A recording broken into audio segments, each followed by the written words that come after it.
Right then, hello you magnificent collection of stardust and anxieties, and welcome back to the laboratory of mild bewilderment. Jard here, your friendly neighborhood peddler of astonishing scientific breakthroughs and the occasional cup of perfectly brewed Earl Grey. Now, one gets the distinct impression this past week that science has been looking in the mirror and having a bit of an identity crisis. The lines between the creator and the created, the observer and the observed, the bloody massive and the impossibly small have all gone a bit wobbly.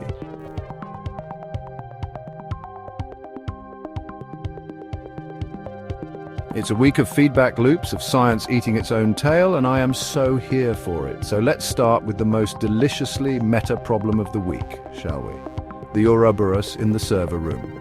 Reports from Nature and Stanford's Human-Centered AI Institute have confirmed what many of us have been suspecting with a growing sense of dread and amusement. Our robot children, the large language models, are now writing the very research papers we use to build better robot children. Stanford's analysis found that roughly a fifth of recent computer science papers show signs of being written by an LLM. A fifth! It's all becoming a bit self-referential, isn't it?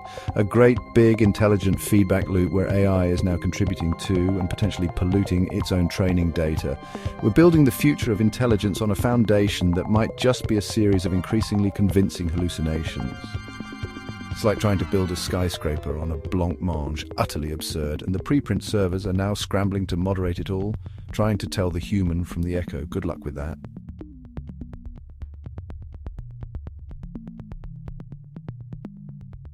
But while the AI is busy navel-gazing, its future hardware is getting a rather spectacular upgrade. This is where we get into the properly crunchy stuff. 3 papers this week in the quantum and spintronics space have made me sit up and spill tea on my trousers. Twice. First, we've had a proper confirmation of something called ultramagnetism. Now look.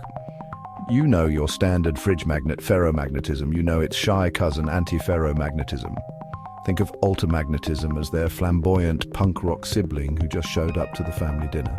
It has the alternating magnetic moments of an anti-ferromagnet, but behaves electronically like a ferromagnet.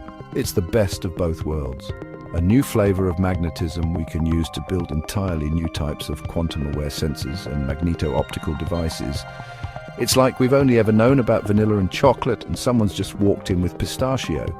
It's green, it's weird, and it's going to change the entire ice cream parlor of quantum computing. And speaking of that parlor, how are we going to power it? Well, another spintronics study has shown that the loss of an electron spin, something we've always considered wasted energy, can actually be harvested to drive magnetization switching. They've boosted efficiency by up to 3-fold. We're literally turning the slop, the waste heat of the quantum world, into useful work. It's the ultimate in recycling, but for electrons, this is the key to ultra-low power on-device AI. Your phone won't just run an AI, it will be an AI sipping power like a hummingbird on a diet. And to top off the quantum festival, some clever clogs have built a superconducting platform that exposes hidden vortex states.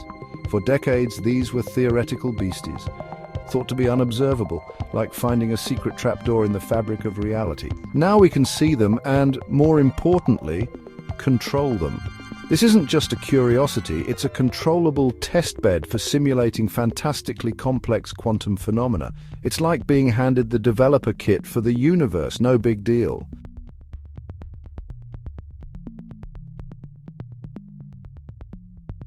Now here's where the patterns really start to connect.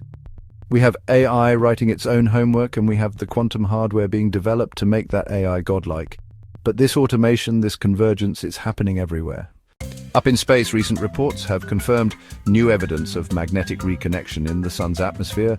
That's the same fundamental force, magnetism, we're wrestling with in the lab, but having an absolute rave on a stellar scale. Understanding this helps us automate space weather forecasting, which in turn protects the satellites that run the very networks our AI depends on.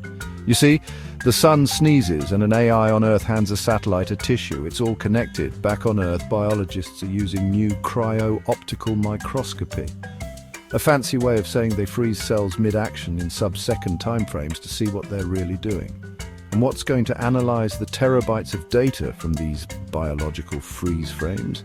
Not a bleary-eyed grad student with a gallon of coffee, I can tell you that. It's going to be an AI, automating drug discovery at a speed we can barely comprehend.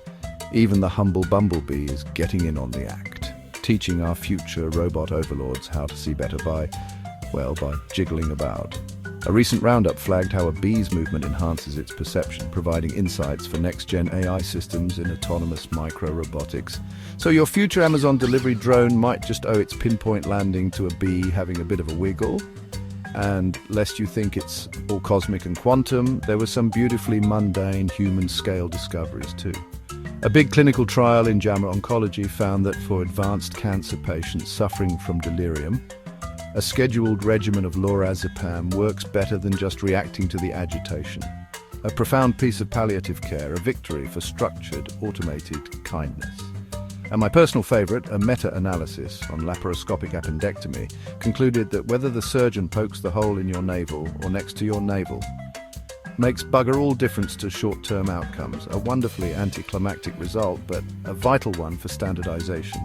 And standardization, my friends, is the bedrock of automation, even in the operating theatre. So, there you have it. A week where the very process of science is being reshaped by AI, while we simultaneously invent the quantum hardware to supercharge that same AI. All while learning from bees, dodging solar flares, and optimizing belly-button surgery. The lines are not just blurring, they're being gleefully scribbled over with a crayon by a toddler with a PhD in chaos theory. The universe, it seems, is a tangled, interconnected, and frankly, bonkers place. And I wouldn't have it any other way, right? Do the whole like, subscribe, and ring the little bell of existential awareness. Let me know in the comments which bit of this scientific cocktail blew your mind the most. Until next time, stay curious, and for heaven's sake, check if your research assistant is actually a human.